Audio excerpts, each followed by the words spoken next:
Hello, welcome to Lucy Talks, a safe space to talk. And today I have a special guest, Chef Luna. I've known Luna since I was in high school. After school program, he was my chef. And I think I did pretty good. Take it off, Luna. Yeah, you passed. Barely, but yeah, you did. I remember I did these cookies that Yeah. were like hard as a rock, and you were like, ka, ka, ka, ka. My sister and I did the cookies. We partnered up, and dude, they were like ancient, like they look like rocks, and you're like, I might have broke a tooth, but it has a good flavor, and I was like, yes. Yeah. A for flavoring. Zero for texture. That's okay. Yeah. But again, thank you. And Can you share a little bit about your culinary journey? sure. And how old were you when you started your passion of love? Okay. Would have been passionate of love. Let me think about this Ooh. one. So I guess it all started with my family. My family have a restaurant in Bocoima, California, named Linchitas, and it's been there for since 1977. It's Mexican food, right? Yeah, Mexican food, and I basically grew up in there because it's my grandma's side of the family. So my mom, my aunts, and uncles they all work there, and I grew up with in a Mexican restaurant. Growing up, and in elementary, I thought when I talked to classmates, I asked them, "Hey, what's your family restaurant name?" And they go, "We don't have restaurants." What do you mean you don't have restaurants? So I found it perplexed that people that had restaurants, and I grew up in restaurants. Did you feel cool because you had a restaurant? Uh, Or Not really cool. It just that was my second home, and it was this was a part of me. I ask people to come and eat, yeah. and we share a lot of meals, but Did you give any of your friends free meals or no? all day. All day, every day. Yeah. So everyone wanted to be your friend, do you think? Do you feel that you were like popular? Um, yeah, maybe in high school when I mean, because I feel still there and had a good friends. We used to eat. Back then, we go to our little adventures in high school and like, hey, we're hungry. Go to the restaurant, couple of burritos or even burritos to go, and we take off. But yeah, it was growing up with a family restaurant. My grandmother, my mom, my uncles, aunts. I learned about a lot about food, working hard, and good tasting, how to taste good food. Do you have a signature dish um, that holds a special place to your heart? A signature dish. Well, I can do a lot of dishes, but probably my favorite is probably chicken parmesan. It's simple in a sense, but It doesn't have pasta. It's just like well, chicken and the parmesan. yeah, Like the well, flavoring.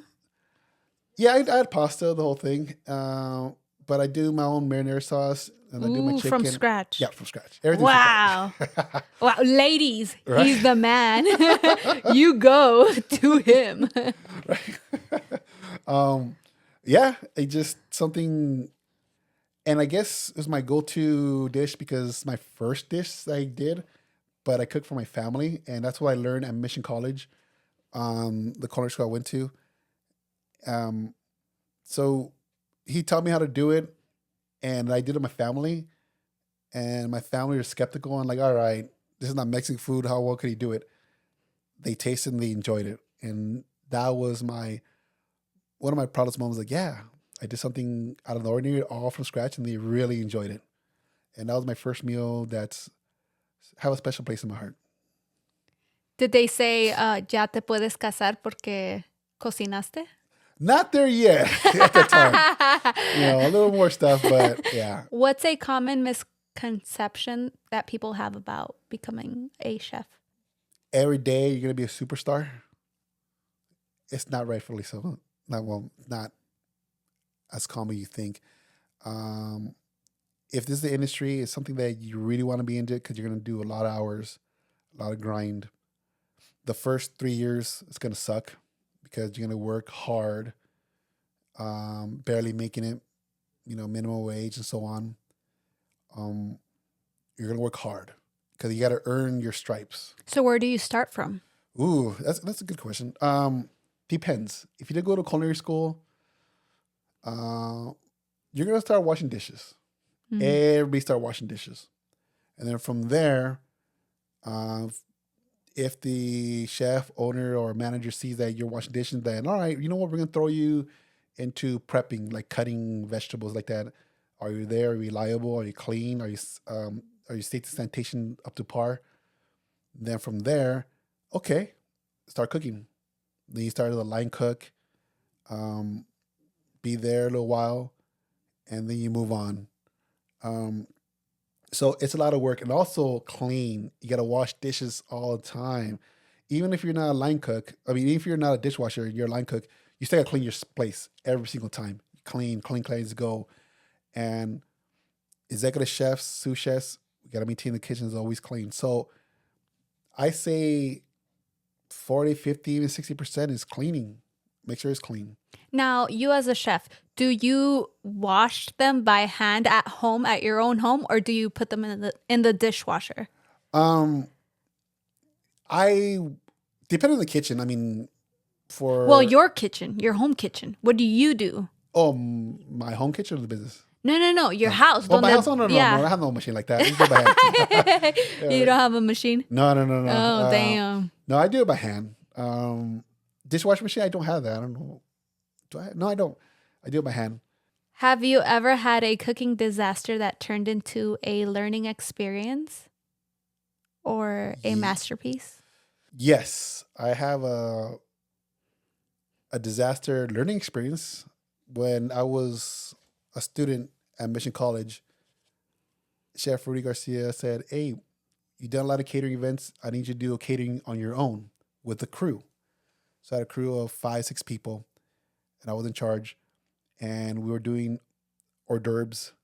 Like there was like we had like 500 hors d'oeuvres, and my job was to take it to Studio City. And the last minute, Chef Rudy goes, "Oh, you're doing it for Hillary Clinton," back when Bill Clinton was president and she was campaigning, and it was Studio City. And I was like, "Oh wow, okay." I asked Chef, "Am I ready for this?" "Yeah, you're ready. You got the crew. You've done this many times. Go take the food, drop it off, and come back." Sounds simple enough. Can't mess that up. So I go, "Do you have enough time?" "Yeah, we got everything." Yep. "All right, everybody guys, jump in the vehicle. Let's go." So we took off to Studio City. But and this is before cell phones. So it's been a while. Dinosaur years. Right? It was late 1900s. Wow. So we were at the hotel and we're in the back driving in, and then Secret Service stopped us. Wow. And they said, "What are you doing?" I was like, "Well, I'm bringing food in." Like, "No, you're not authorized." I was like, "What? Quit joking, dude. We got to drop some food off." He said, "No." I was like, "Yeah, I got food." So what did you do? I was tripping out because Secret Service. So I was like, "All right, it's probably be like a laser dot on me or something." But so I was like, "No, I could get the food out."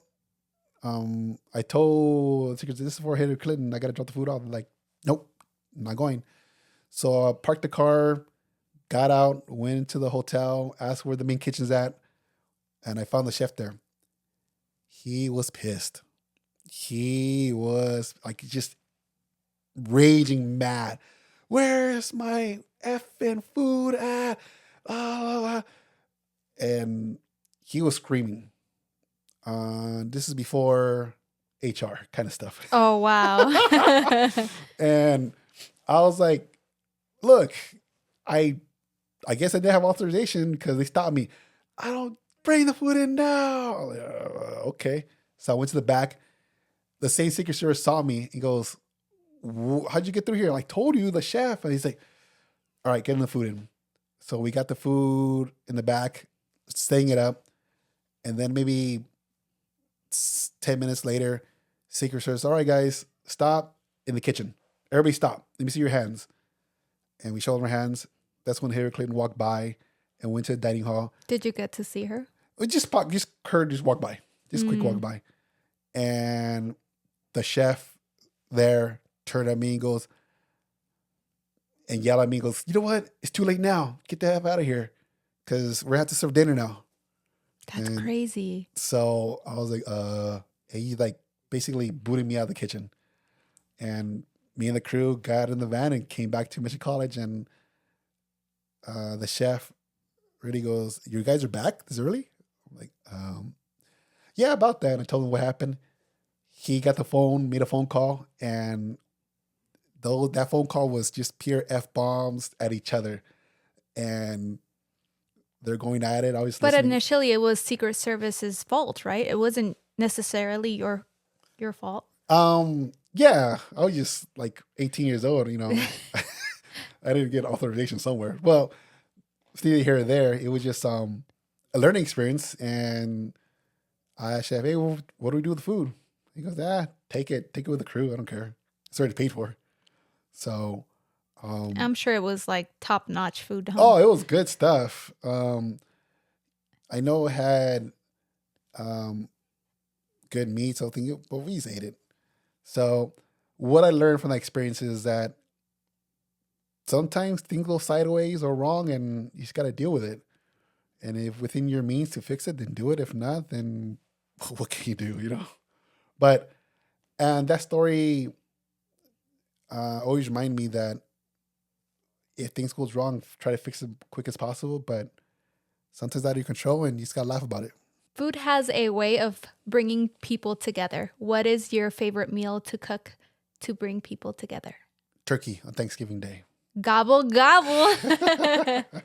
Yeah. It's one of my favorite times. I take pride in my turkey. I brined it, 28, 48 hours. And yeah, cooking turkey.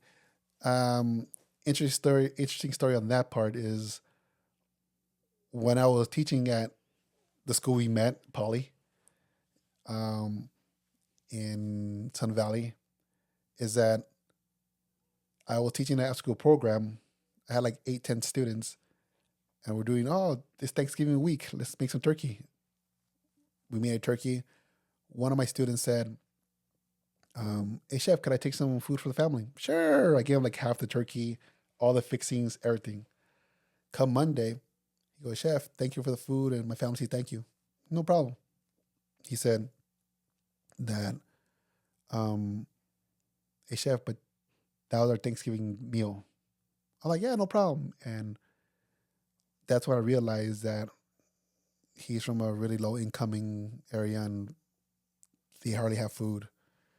And so I make sure he leave the class with food.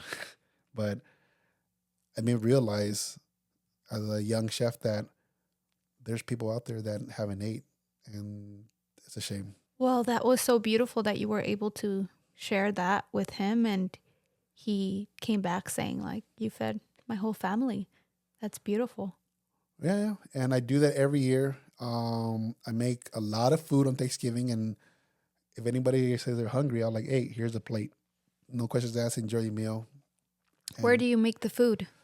well, in the past, I did it at Mission College quite a bit, and then years ago, we used to do it at a place called Elks Lodge in San Fernando. We did that for years when Mission College and Elks Lodge had a relationship.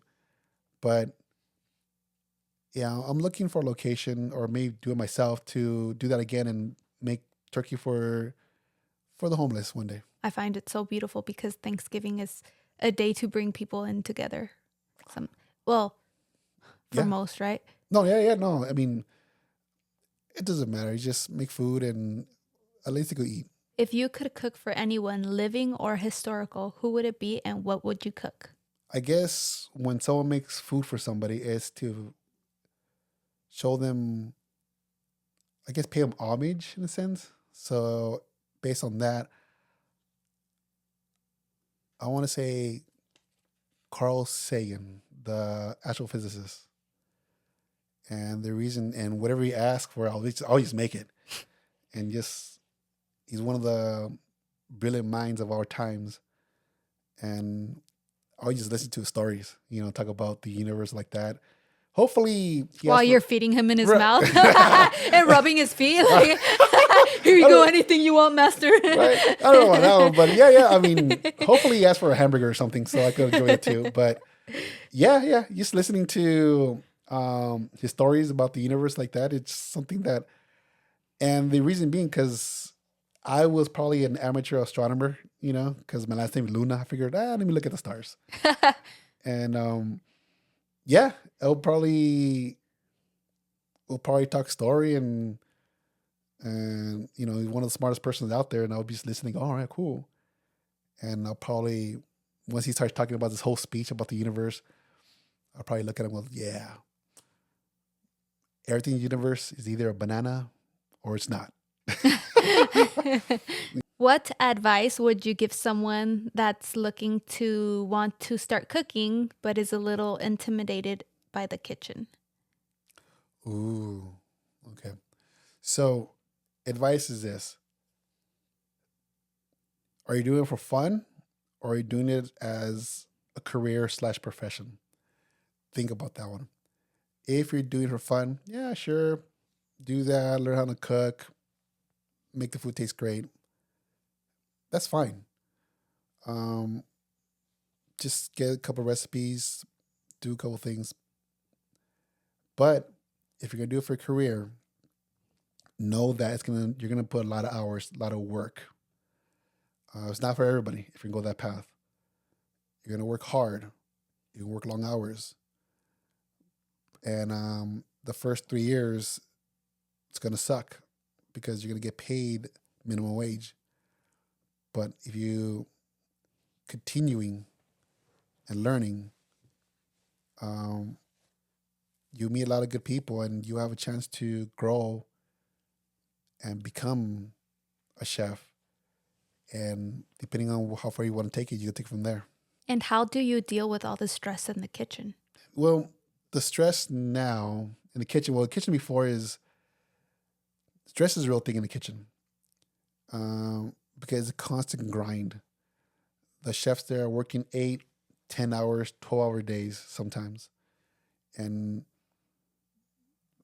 back when I was in the kitchen, I saw a lot of chefs above me that to release stress, they literally, once their shift was off at 10 o'clock at night, they would just, or even later, they would just get the crew and go drink, basically binge drinking till the next day of their shift. And that's one way to relieve the stress. But now we know that's not the most healthiest way to do it. So I tell my students now, make sure you have a hobby, something different than cooking, and enjoy it. That will help your stress go down. What is your hobby? Ooh, salsa dancing. Ooh. Yeah, I've been doing it Pico for de gallo? no, ¿verdad? That's it. No, salsa dancing, the whole thing, and I've been doing it for a while. I really enjoy it. If I didn't do that, I would be in the kitchen more than I should, and it's something that I told myself, go take the classes, go out there. In the beginning, I sucked really, really bad, but I kept on going, pursuing, and I'm okay now. So you would say you're good. Can you take a girl dancing? I A c- woman? Yes, Yeah. I could do that. You can wow her? Like you wow people in the kitchen. Yeah, I can do that. Ladies, Right. he's available. So what's your education history? What's your background? I started at Mission College, graduated from there. I transferred to Johnson Wales University in Miami, which no longer exists. And then years later, I transferred to, well, transfer, but I went to Woodbury University in Burbank for my MBA. And yeah, the MBA helped me greatly because of that, it gave me the confidence to open up my own commercial kitchen. So I have 5 commercial kitchen named Linchita's Commercial Kitchen in Bocoima, where I rent out the kitchens to other people that wants to cook outside their home and later on open their own brick and mortar. Nice. So, what would you say as a chef is your proudest moment that you've accomplished in life? One of them was probably be when I was training a student for a competition, and I've been to competition myself many times. Chef Rudy taught me and to be competition. So when the student says I like to compete, I'm like, great, let's start training. I asked Chef Rudy, hey chef, there's a student that wants to compete. Let's train her. Chef says, you train her. I was like, what? Yeah, you know what's up. Train her. I was like, this is my first student that I'm ever going to train. Yeah, you got it. You know what's up. And that was probably my scariest and proudest moment of my life, is saying that this guy believes in me that I could train somebody. Brand new.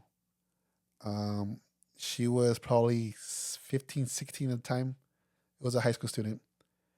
And My sister. I'm so proud of you. That was my sister. yeah. And Is my sister. mhm. And it was, I was like, okay, don't mess this up. And what's awesome about her is that she was in the grind. She didn't miss a day. She jumped in.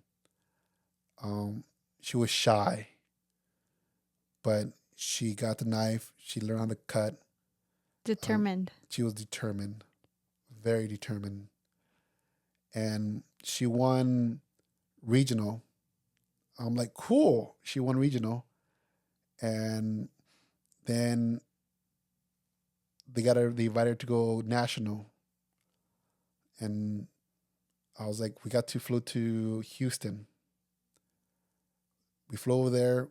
She was by herself, short, um, fragile, shy, but she was among the best out there.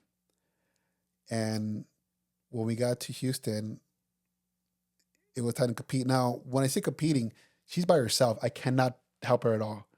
She's on her own, and she was competing with 2 other students from different parts of the country. Now, is it a big kitchen like on TV and then each one has their station? Yes, Wow. yes, all on her own. And the chefs asked me, how old is she? I was like, she's pretty young, probably 15, 16. And the other students were like 17, 18. But she looked sharp. I trained her. I didn't train her like a high school student. I trained her like a professional, Mm. you know? Were you like tough on her? Yes. Time wise, get it going on. Let's go. Let's go. I taught myself to train her hard and make sure she moves. She goes quickly, time wise. Look at the time, figure things out, and she soaked up with a sponge. And I remember the day that the morning. All right, here we go. She's gonna go in front of the judges. Just real quick, were not just any person off the street. No, these were elite chefs. One of the chefs was the main head of the CIA, the Culinary Institute of America. And he ate my sister's food? Yes. Wow. I didn't know that one. Yeah. Yeah. And the other person that was a judge, he went to school with my chef. Wow. And he was a older, heavy gentleman. And he saw my chef jacket, says Mission College. He goes, Mission College? You know Chef Rudy Garcia? I'm like, yeah, this is in Houston. Okay, I never met this guy. I'm like, yeah. oh man, we went to culinary school together back in X and Y Z, and I was like, wow. And he's like, tell him I said hi, and I'm like, yeah. So I told your sister before we competed. I said, look, win, lose or draw, I'm real proud of you. Oh, that's so nice. Yeah, it didn't matter. We won here. Oh, We won. yeah. We So that won. was like the last one, right? Yeah. Like the last competition. Yeah. I said we won. Anything that happens, I don't care. You know, but let's just get ready. And she went out there. She she was nervous. I was nervous, but I had to be strong for her. It's like, nope, you got this. You got it. I had um my faith in her was strong. Like she got it. And there she goes. The other students were cooking. Um, there was a moment I remember that the other chefs, oh, in the background, there was maybe 200 people in the background looking at them cook. And the two other students were cooking their chicken already. My student was still cutting vegetables and they're cooking chicken. And the chef goes, hey, chef, your student's not cooking the chicken. What's going on? She's going to be late? Because remember, it's an hour and 10-minute time. I'm like, it was an hour and 10-minute time for her to do 4 dishes, 2 entrees, 2 appetizers, 2 for judges, and 2 for display. And she took her time. Her knife, and at the end, um, her knife cuts were perfect. Her chicken was perfect. It was simple, but it was brilliant. The colors, like we practice every single day. I remember the dish. It was really good and it was very colorful. I was like, Yes. wow. Yes, it was and she did it. She was late 2 minutes. She was late a couple minutes, but the judges saw that it's okay. You know, she But perfected she it. got it She down. got it. So now it was time for judging. I was like, you know what? It didn't matter. She won. Um, I don't care if she gets last place or first place. She won. So I was like, all right, hoping for third place. And they mentioned the other person, the other student's name. I was like, wow, we got silver at least. Mm-hmm. All right, cool. We got silver. And the judge is like, all right, time for a silver medalist. And I was just listening. I was like, and they mentioned the other student name. Wait, but how many other There was people? supposed to be quite a bit, but only 3 other made it. So it was your sister and 2 other students. One's from Baltimore, the other one's from uh, their hometown, Houston. So when they named the second one, Oh man, I mean, your sister, her jaw dropped. really? Yes, her jaw dropped. She's like she won, and she did it. And back to the whole question, what was my proudest moment? Was that moment? Aw, You know, that's my sister. yeah, That's my that sister. was one of the most proud moments, and I didn't get emotional, nothing like that. I'm like, You yeah, didn't even cry? nothing like that Wow. until, like I said, kept it cool. Yeah, we got it. And the chefs are all saying, congratulations, congratulations. I like, no, she did it. The whole thing. It's not until it hit me is when I'm back to my hotel. When I got back to my hotel, I was just like, whoo, it's just, we did it. It was just a phenomenal feeling that it's hard to describe. To go through months and training and up and downs all around and for her to win it. And I was so extremely happy for her. You know, she got a scholarship to CIA. She went over to school, but that's probably one of the most joyful moments of my life. And And to this day, I still train people. And what makes your sister so phenomenal is that I have trained many students, and some don't get close to her. Shut up, really? Yeah. So she put a high bar, a high standard. Yes. Wow, I that's train students amazing. at that level. They can't do it. They break. So she was We unique. were raised under pressure. Maybe that's why. Whichever it is. She really got, she won. That's amazing. Yes. So she was one of the few. And one last thing. Um, a lot of chefs ask me, because she was still underage, you go, when did she turn 18 so we could hire her? So a lot of chefs were waiting for her to turn 18 because they saw a lot of great things on her. If you had to sum up your love in one sentence for food, what would it be? Grab a chair, let's bake bread, and talk story.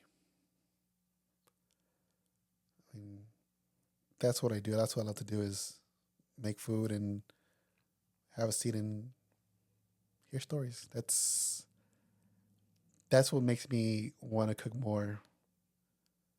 Um, just to other people to enjoy the food and hear their stories. Not even about the food; it's just what's going on in their lives. Nice. Now, if there's anyone that wants to ask you questions or reach out to you, where can they reach out to you? Um, Two locations: Los Angeles Mission College. Um, my email is lunaa@lamission.edu. That's And if you want to decide to go to the culinary program, let me know and give a quick tour of the whole thing. And the other one is at my location, my family restaurant, Lanchitas de Bocoima. My kitchen is called Lanchitas Commercial Kitchen, and that's where the work begins. That's where, um, out of the industry, well, out of the culinary program, you go to work, and that's where you start working in the kitchens. Interesting. Well, thank you so much for sharing your story. And I hope people that are interested in cooking reach out to you and start their journey just like you. No, thank you very much. I'm Thanks for super having me. proud of you and thank you for being here today. No, thank you very much.